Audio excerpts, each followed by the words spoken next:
चलो हम लोग आगे कंटिन्यू करते हैं कल के लेक्चर को, ठीक है। तो जस्ट एक बार समरी देख लो क्विकली, अब आज जल्दी करेंगे समरी, ठीक है। ये सब लोग वापस से देख लीजिए एक बार।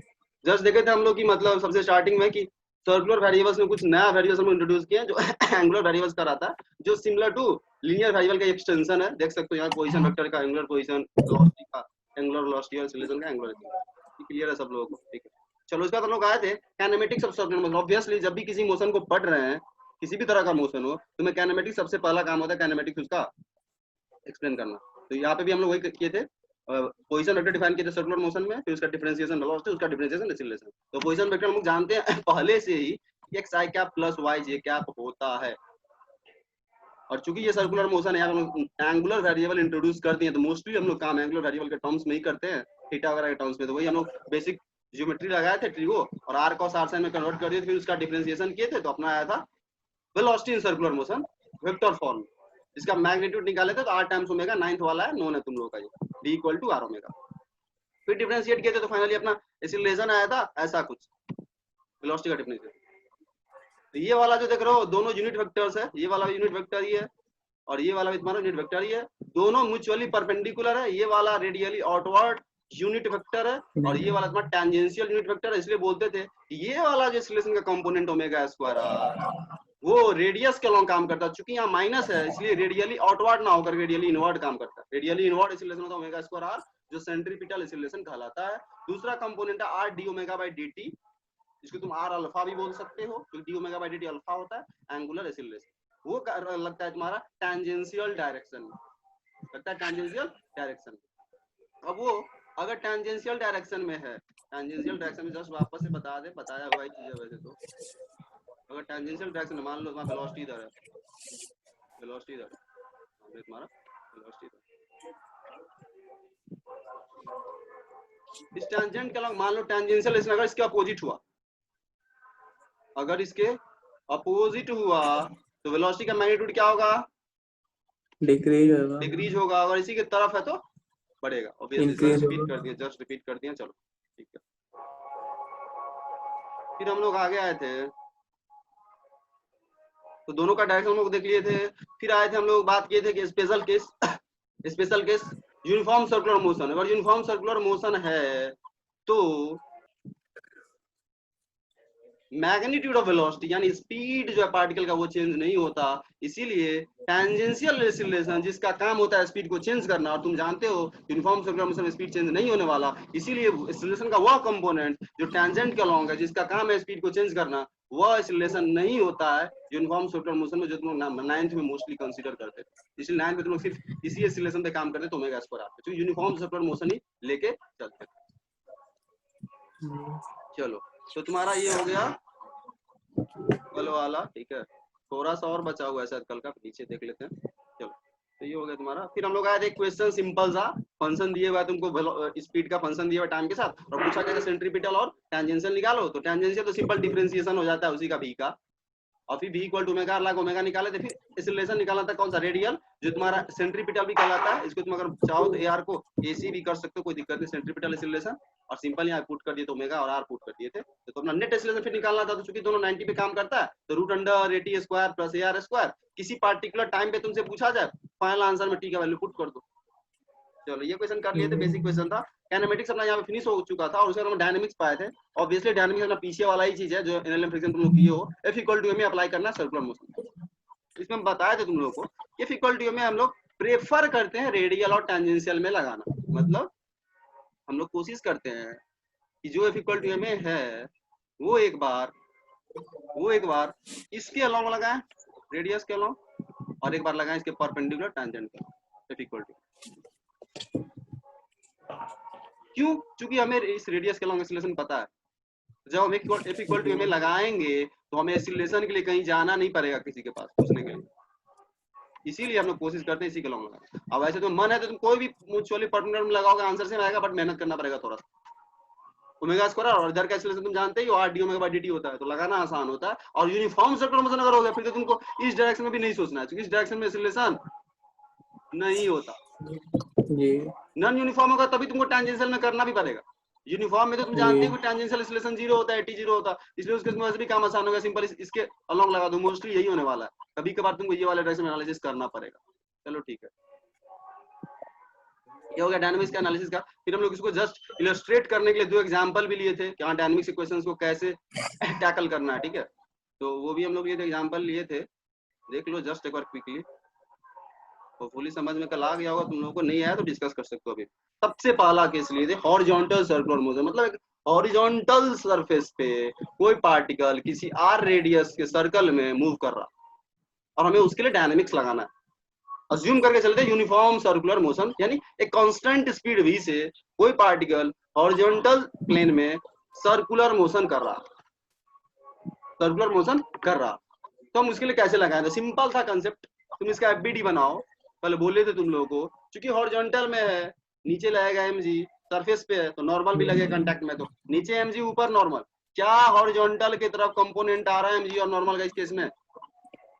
नहीं आ रहा, ये समझ में आना चाहिए। ये तुम्हारा हॉरिजॉन्टल सरफेस है, ये तुम्हारा नॉर्मल परपेंडिकुलर है इसके, भाई इसका 90 पे कंपोनेंट आ रहा, इसी तरह mg का भी कंपोनेंट 90 पे करोगे तो cos 90 0 नहीं आ रहा कंपोनेंट, इसका मतलब हॉरिजॉन्टल में ये जो एक्सीलरेशन इसको चाहिए ओमेगा स्क्वायर सेंटर की तरफ चलने के लिए, वो कौन देगा? फ्रिक्शन देगा। फ्रिक्शन ही एक जरिया है हॉरिजॉन्टल सर्कुलर मोशन में, पार्टिकल को हॉरिजॉन्टल सर्कुलर मोशन कराने में हेल्प करता है, सिर्फ यही एक जरिया, और कोई कुछ नहीं कर रहा है। तो वही सिंपल इक्वेशन लिखे थे, रेडियस के अलोंग में पता है एक्सीलरेशन होता है ओमेगा स्क्वायर आर या v स्क्वायर बाय आर, जो भी v स्क्वायर बाय आर जो भी। तो हम लोग ऐसा कुछ किए थे कि माने थे, ये बेचारा जा रहा है इधर बी से, वैसे पिछले वीडियो में भी ये कि यही होंगे हम ड्राइंग, पर फिर भी जस्ट भी देख लो, ये बी से जा रहा था, इसका एक्सीलरेशन इधर की तरफ ओमेगा स्क्वायर आर होता है, जानते हो सब लोग, क्योंकि वर्टिकली डाउनवर्ड लग रहा है mg, ऊपर लग रहा है नॉर्मल, उसका कोई कंपोनेंट हॉरिजॉन्टल में नहीं आएगा 90 पे है, तो सिर्फ फ्रिक्शन ही इधर की तरफ लगेगा, सिर्फ और सिर्फ फ्रिक्शन ही लगेगा, जो इस बेचारे को वो ओमेगा स्क्वायर आर जो सेंट्रीपिटल एक्सीलरेशन चाहिए चलने के लिए वो देगा। तो वही इक्वेशन यहाँ पे लिखे, friction is equal to mass times centripetal acceleration, जो कि v स्क्वायर है। यहाँ से हम लोग वेलोसिटी का वैल्यू निकालते तो under root F R by M आया था, जहाँ एफ फ्रिक्शन है, आर रेडियस है, M mass of the particle जो तुम्हारा सर्कुलर मोशन कर रहा है। यहाँ से हम लोग बात की थी कि वी मैक्स, मैक्सिमम कितना स्पीड हो सकता है किसी पार्टिकल का इस केस में सेफली सर्कुलर मोशन करने के लिए, तो हम बोले थे ये मैक्सिमम चाहिए, फ्रिक्शन का मैक्सिमम वैल्यू ले लो, फ्रिक्शन का मैक्सिमम वैल्यू कितना होता है? म्यू टाइम्स नॉर्मल, फ्रिक्शन का मैक्सिमम वैल्यू क्या होता है? Mu times normal, mu times mg, mm cancel हो जाएगा और ये तुम्हारा आ जाएगा under root mu G are.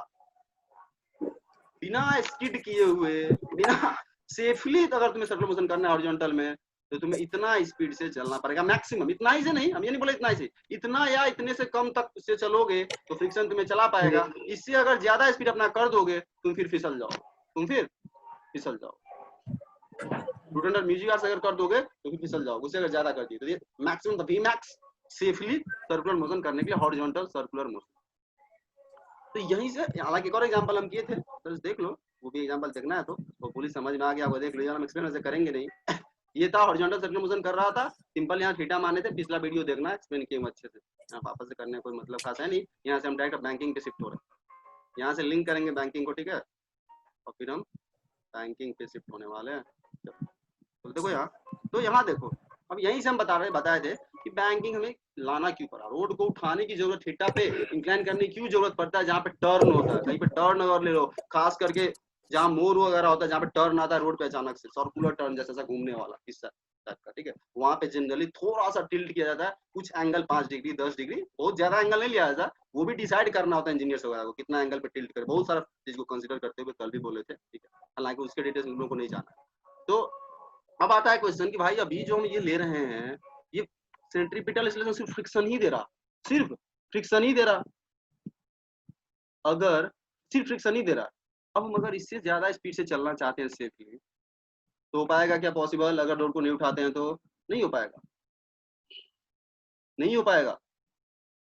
Road पे चलने वाले व्हीकल को मैक्सिमम इतना ही स्पीड अचीव हो पा रहा है, और अगर जो रोड बनाया जा रहा है उस पर अगर चाहत है कि इससे ज्यादा स्पीड हो, टर्न पे भी व्हीकल को रिस्ट्रिक्ट नहीं करना चाह रहे हैं, उसका स्पीड से ज्यादा हो, तो फिर कुछ ना कुछ सोचना पड़ेगा, कुछ ना कुछ सोचना पड़ेगा। मतलब ये हुआ कि हम अभी सिर्फ इस केस में सिर्फ फ्रिक्शन पे ही डिपेंडेंट है, भाई सिर्फ फ्रिक्शन ही हमको सर्कुलर मोशन कराए, और कोई फोर्स का कंपोनेंट नहीं आ पा रहा है सेंटर की तरफ, तो हम कुछ ऐसा दिमाग लगाएं कि कोई और फोर्स का भी कंपोनेंट सेंटर की तरफ आ जाए, तो वो भी बेचारा हेल्प करेगा सर्कुलर मोशन में, और मेरा Vmax बढ़ जाएगा, जो स्पीड का लिमिट है वो बढ़ जाएगा, जिसको टेक्निकल डिजाइन स्पीड वगैरह भी बोला जाता है। ठीक है, तो ये हमको बढ़ाना है, उसी के लिए किए फ्रिक्शन पे डिपेंडेंसी को कम करने, ताकि तुम अपना स्पीड भी बढ़ा लो और तुम्हें सेफली तुम टर्न भी ले पाओ। उसी के लिए क्या किया जाता है, रोड को हॉरिजॉन्टल ना बना करके वहां पे हॉरिजॉन्टल से थोड़ा सा तिरछा कर दिया जाता है। मतलब रोड अभी ऐसे है, टर्न पे थोड़ा सा ऐसे इंक्लाइन कर देंगे 10 डिग्री पे या 15 डिग्री पे, ऐसा कोई एंगल पे हम लोग रोड को बनाएंगे, टर्न पे बनाया जाए। वही चीज कहलाता है बैंकिंग ऑफ रोड। रोड को टिल्ट कर दिए, इंक्लाइन कर दिए थीटा एंगल पे, उसी को बोलते हैं बैंकिंग ऑफ रोड। उसी पे हम डायरेक्ट अब जंप करने वाले हैं। तो आ जाओ उस टॉपिक पे नीचे। ये तुम्हारा क्वेश्चन देख लेना, पिछले वीडियो में भी सॉल्व किए थे। यहाँ आ जाओ, तो तुम्हारा अगला टॉपिक है बैंकिंग ऑफ रोड्स। देख लो,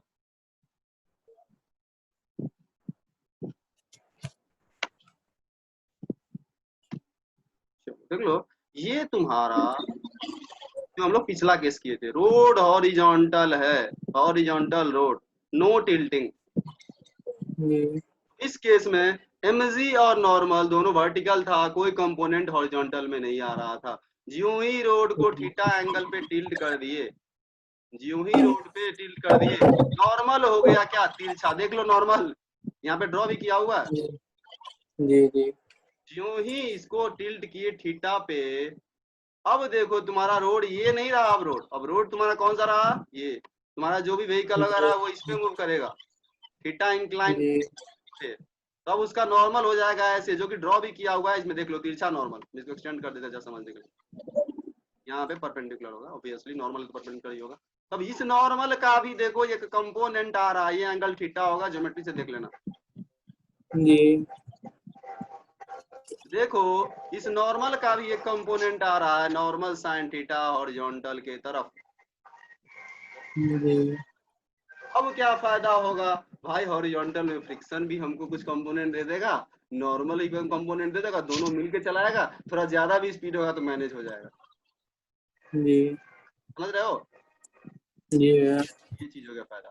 क्योंकि अब क्या हुआ, देखो एमजी तो वर्टिकल है, एमजी का कंपोनेंट तो नहीं आने वाला, लेकिन नॉर्मल को तुम क्या कर दिए, तिरछा। नॉर्मल तुम्हारा तिरछा हो गया, तो उसका कंपोनेंट पहले, और नॉर्मल कैसे था ओरिजिनल केस में, ऐसे ऐसे। तो अब इसका कंपोनेंट क्यों आएगा, ओरिजिन 90 पे है, ये ओरिजिन के साथ 90 एंगल मारा, बट जो ही तुम रोड को तिरछा कर दिए, अब नॉर्मल भी तिरछा हो गया। इंक्लाइन प्लेन का सब लोग जानते हो, तिरछा हो गया, अब उसका कंपोनेंट तुम्हारा हॉरिजॉन्टल में भी आने लगा। तो यही फायदा है तुम्हें, ठीक है, कि नॉर्मल का भी कंट्रीब्यूशन आ जाता है सेंट्रीपिटल फोर्स में, नॉर्मल भी कंट्रीब्यूट करने लगता है। ठीक है, ये रीजन हो गया। जितने थीटा से तुम उठाए हो इसे, उसे बोला जाता है एंगल ऑफ बैंकिंग। लिख लो, जस्ट लिखना है, कॉपी में खुद से लिख लो। ये थीटा जो जितना से उठाए हो रोड को, टिल्ट कियो, उस थीटा को बोला जाता है angle of the banking of road. वो रोड का जो एंगल ऑफ बैंकिंग है वो कितना। ठीक है, चलो, तो ये तुम्हारा ये हो गया। अब हम लोग क्या करने वाले वो देखना। इस केस में सेम उसी तरह F इक्वल टू में लगाने वाले हैं, सेम इक्वल टू में सेंटर के along force is equal to mass times centripetal acceleration, same चीज लगाने वाले हैं, एनालिसिस पिछला वाला ही, कुछ मैथमेटिकल इक्वेशन लगाने वाले हैं। सिंपल होगा ना, कि वो ज्यादा ये होगा नहीं। ठीक है, ड्रॉ करना है तो डायग्राम ड्रॉ कर लो, जैसे भी ड्रॉ करना हो तुम्हें कर लो। और ड्रॉ ऐसे किया करो ताकि बाद में भी तुम देखो तो तुम्हें ध्यान में होता है कि अभी तुम लोग नया टॉपिक है, अभी पर हो सकता है टेम्पोरली समझ में, फिर भूल जाओ 2 दिन बाद, तो नोट्स ही तुम्हें वापस से रेफर करना पड़ेगा, इसलिए नोट्स को हम जोड़ देते हैं, क्योंकि भूलता सब है। ठीक है, ऐसा मत सोचो भूलोगे नहीं, हम लोग भी भूलते हैं, कुछ पढ़ते हैं, ऐसा नहीं भूलते।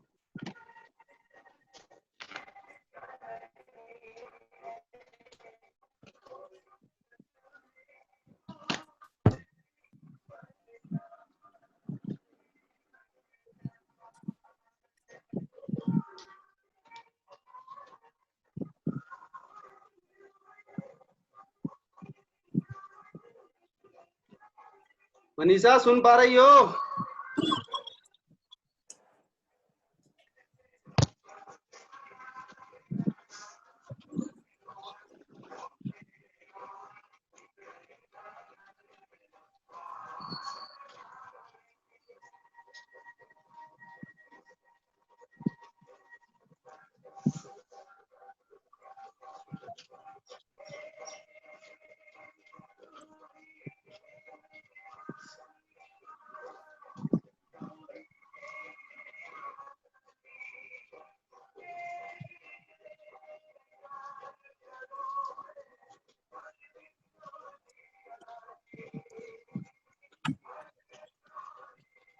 भैया बन गया है। ठीक है चलो सही फिर।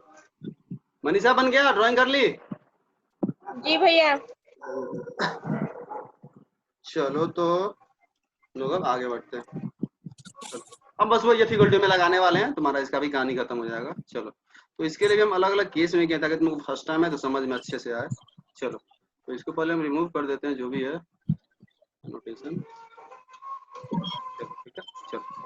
अब चलो तो अब आता है क्वेश्चन यहाँ पे सबसे पहला, हालांकि थोड़ा सा एक्सप्लेन कर भी दिए।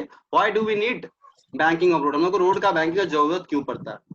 तो 2-3 पॉइंट तो हम बोल दिए, जस्ट यहाँ पे देख लो लिखा हुआ है यहाँ पे, purpose of banking of road. Road को बैंकिंग टिल्ट करने का क्या पर्पस है, उसके पीछे अपना मोटो क्या है, ठीक है, क्या हम लोग चाहते हैं इससे, बैंकिंग से क्या फायदा है अपने को, वो देख लो। यहाँ पे कुछ पॉइंट्स हालांकि जिसका अच्छा वाला एक्सप्लेनेशन हम अभी नहीं दे पाएंगे, इसमें कुछ पॉइंट ऐसा है to avoid skidding, to avoid overturning of vehicles, ये थोड़ा सा रोटेशन का कंसेप्ट इसमें लगेगा, तब अच्छे से हम एक्सप्लेन कर पाएंगे। फिलहाल अभी के लेवल पे तुम जस्ट इसको ब्रीफली समझ सकते हो। तो सबसे पहला देख लो, to contribute in providing necessary centripetal force.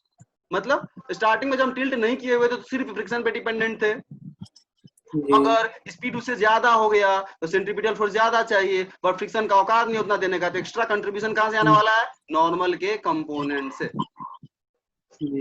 Extra contribution हमें चाहिए। सिर्फ फ्रिक्शन पे डिपेंडेंस हम लोग नहीं रहना चाह रहे सर्कुलर टर्न।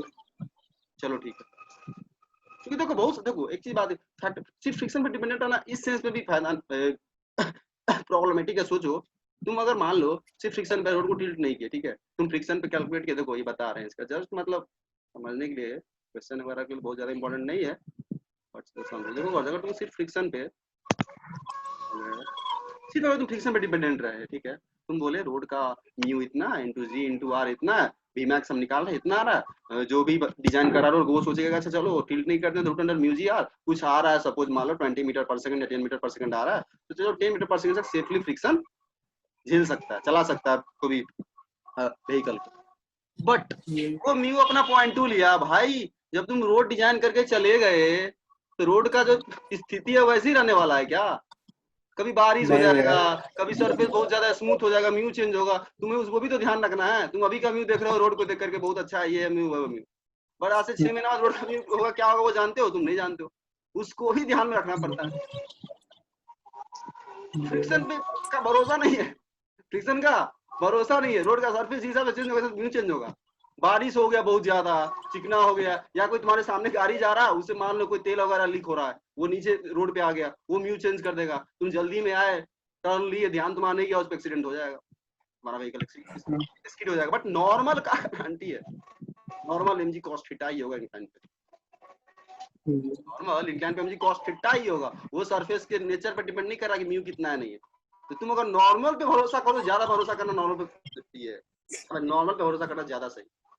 तो ये भी एक रीजन है, इसी फ्रिक्शन पे तुम भरोसे नहीं रह सकते, इसलिए बैंकिंग करना पड़ता है उसको वहां पे सर्कुलर टर्न। तो चलो ये हो गया, तो इसको देख लो, पहला पॉइंट क्लियर है। दूसरा है टू रिड्यूस, मतलब क्या होता है जो भी तुम्हारा गाड़ी का व्हील लगा रहा है, ठीक है, वो बहुत जल्दी ये हो सकता है, बहुत जल्दी ये हो सकता है, ठीक है। मतलब अगर मान लो फ्रिक्शन तुम्हारा कम है, फ्रिक्शन तुम्हारा कम है, फिर भी तुम अगर उसमें ये करना चाह रहे हो, गाड़ी तुम्हारा ज्यादा घिसेगा, क्योंकि फ्रिक्शन तुम जबरदस्ती लेना चाहोगे, तुम्हें जरूरत है, तुम टर्न ले रहे हो जबरदस्ती रोड पे, मतलब ऐसे फिसलते फिसलते तुम्हारा चक्का जो फिसलते फिसलते ऐसे होगा, तो उससे तुम्हारा जो वो चक्का का जो लाइफ साइकिल वो भी कम हो जाएगा, 2 साल 4 साल चल रहा रहेगा, वो 1 ही साल में खत्म हो जाएगा तुम्हारा व्हील। तो वो चीज दूसरा पॉइंट है। तीसरा स्कीडिंग, टू अवॉइड स्कीडिंग, थोड़ा सा स्कीडिंग आइडिया हम देने वाले नीचे जाकर के। स्कीडिंग का मतलब ये होता है फिसलने के सेंस में होता है, हालांकि थोड़ा सा उसका मतलब नीचे से तुमको फील के लिए डायग्रामिक बनाए हुए हैं, ठीक है, उसको हम एक्सप्लेन करने वाले हैं, ठीक है, हो गया। अब आ जाओ to avoid overturning of vehicle, ये थोड़ा सा मतलब रोटेशन से एक्सप्लेन करना पड़ेगा। ये मतलब कुछ ऐसा है ना कि तुम्हारा जो व्हीकल है ना वो मतलब पूरा ओवर टर्न नहीं हो जाए, पलट जाए पूरा एकदम, ओवर टर्निंग उसको बोलते हैं। मान लो कोई ट्रक वगैरह ओवरलोडेड है, बहुत ज्यादा ओवरलोड है, हालांकि तुमको भी अच्छे से समझ में नहीं आने वाला है, सेंटर ऑफ मास वगैरह पढ़ाएंगे तो समझ में आएगा, मास ऊपर में उसका ज्यादा है, तो कभी कभी क्या होता है अचानक से तुम्हारा ये पूरा पलट ही जाता है, गाड़ी पूरा ओवर टर्न हो जाता है, ठीक है, तो वो भी हो सकता है, उसको भी अवॉइड करने के लिए कहीं ना कहीं बैंकिंग तुम्हारा हेल्पफुल है। बहुत सारा फायदा है उसका। जस्ट यहाँ पे लिख दिए। थर्ड फोर्थ पॉइंट अगर अच्छे समझ में नहीं भी आया कोई दिक्कत नहीं, बाद में इसका अच्छा वाला एक्सप्लेनेशन देने वाला है, टेंशन मत लो। चलो ठीक। अब आते हैं हम लोग इसी केस को, आ गया इस केस के लिए हम लोग F इक्वल टू में लाके देखते हैं और निकालते हैं कि हाँ भाई भी कितना होगा, स्पीड अधिक से अधिक हम कितना कर सकते हैं इस केस में। ऑब्वियस बात है पिछले वाले से ज्यादा आने वाला है। रूट अंडर क्या था जी पिछले वाला वैल्यू, रूट अंडर म्यूजिया, जी यहाँ पे उससे कुछ ज्यादा ऑब्वियसली आएगा। हम लोग करते हैं 100। चलो तो उसके लिए हम दो केस कंसिडर किया, हालांकि केस 2 अगर हम कर दे तो केस 1 उसी का स्पेशल केस है, तो हम सोच रहे हैं केस 2 ही कर देते हैं। ठीक है, केस 2 ही कर देते हैं और केस 2 में ही तुम क्या करना, म्यू को 0 ले लेना तो केस 1 आ जाएगा। जी केस 2 में माने फ्रिक्शन है, फ्रिक्शन भी है और नॉर्मल का भी कंपोनेंट हमें दे रहा। केस 1 में माने फ्रिक्शन नहीं है, सिर्फ नॉर्मल ही चला रहा, नॉर्मल का कंपोनेंट नॉर्मल साइन थीटा ही चला रहा। चलो हालांकि फर्स्ट केस सिंपल है, लिख ही देते हैं, कोई दिक्कत नहीं है। हालांकि सेकंड केस का स्पेशल केस है, केस 1। चलो लिखते हैं इक्वेशन, देखो आसान होगा। चलो देखो ये एंगल थीटा है, ड्राइंग यहाँ पे थोड़ा सा कर दें। जस्ट यहाँ देख लो, ये भी थीटा होगा, ज्योमेट्री से देख लेना।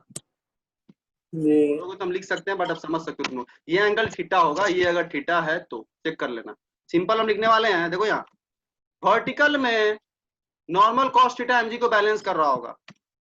जी इक्वेशन बहुत सिंपल आने वाला है इस केस में, कोई दिक्कत वाली बात नहीं है। Normal cos theta is equal to MG. ठीक है, नीचे आ जाओ। हॉरिजॉन्टल में देखो फ्रिक्शन हम मान के चल नहीं रहे हैं, तो कोई फ्रिक्शन इंक्लाइन पे निकलने लगने वाला है नहीं, सिर्फ नॉर्मल का कंपोनेंट हॉरिजॉन्टल में आ रहा है, नॉर्मल साइन थीटा, वही इसको सेंट्रीपिटल एक्सीलरेशन दे रहा होगा। तो normal sine theta is equal to mass times centripetal acceleration v square by r। Ji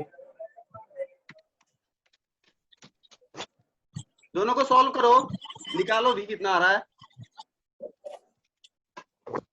quickly, जी बोलो v कितना आ रहा है, निकालो मनीषा क्विकली, बोलो तो कितना आ रहा है v, डिवाइड मारो आ जाएगा आंसर। जी बोलो कितना आ रहा है।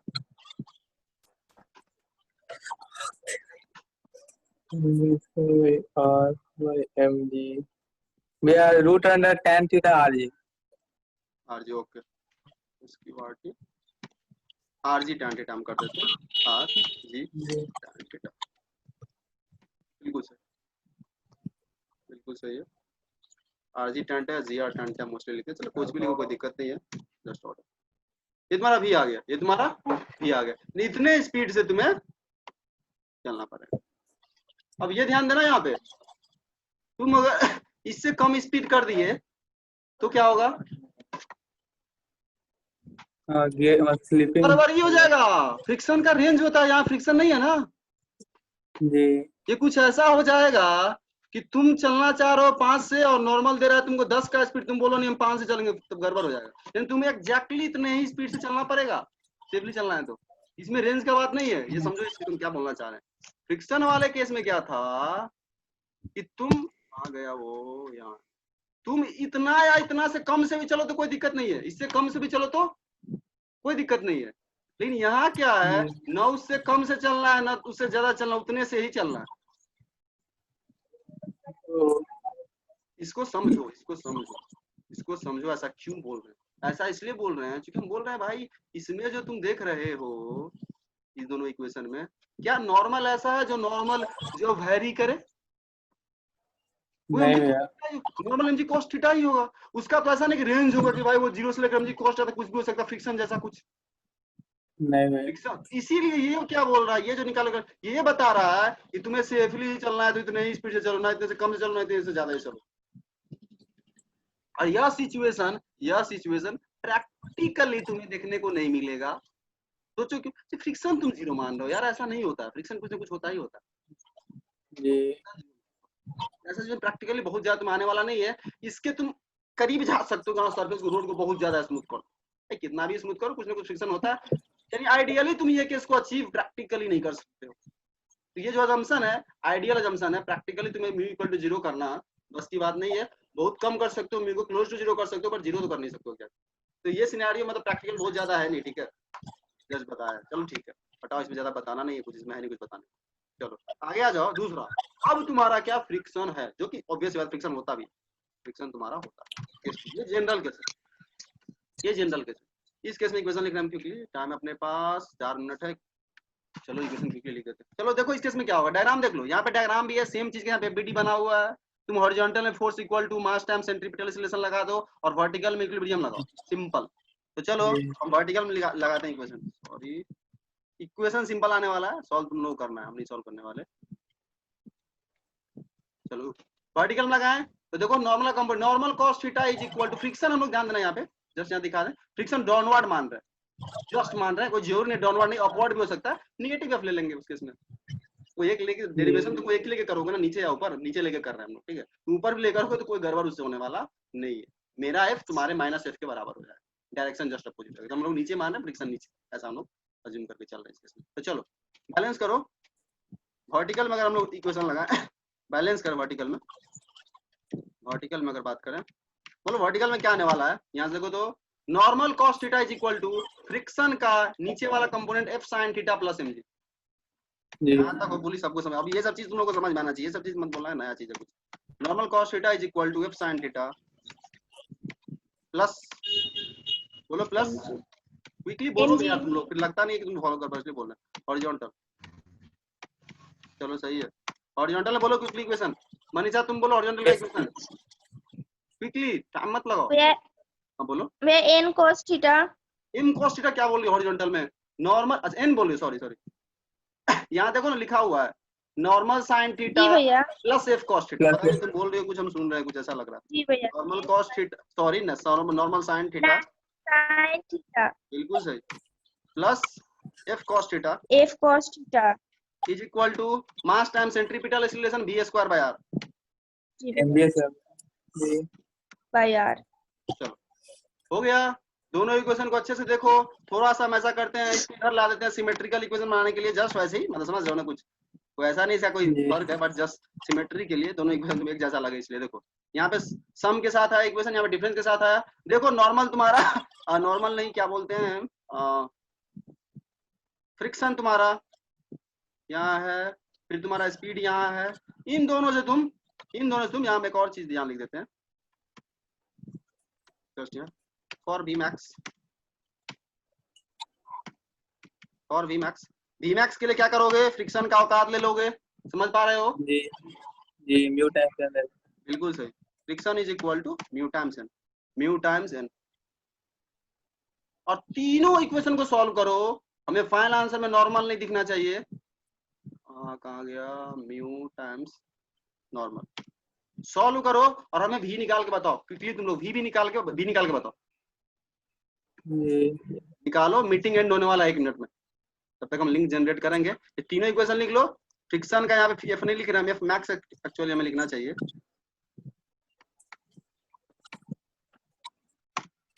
चलो सॉल्व करो तीनों इक्वेशन को, लिंक हम जनरेट करते हैं वापस।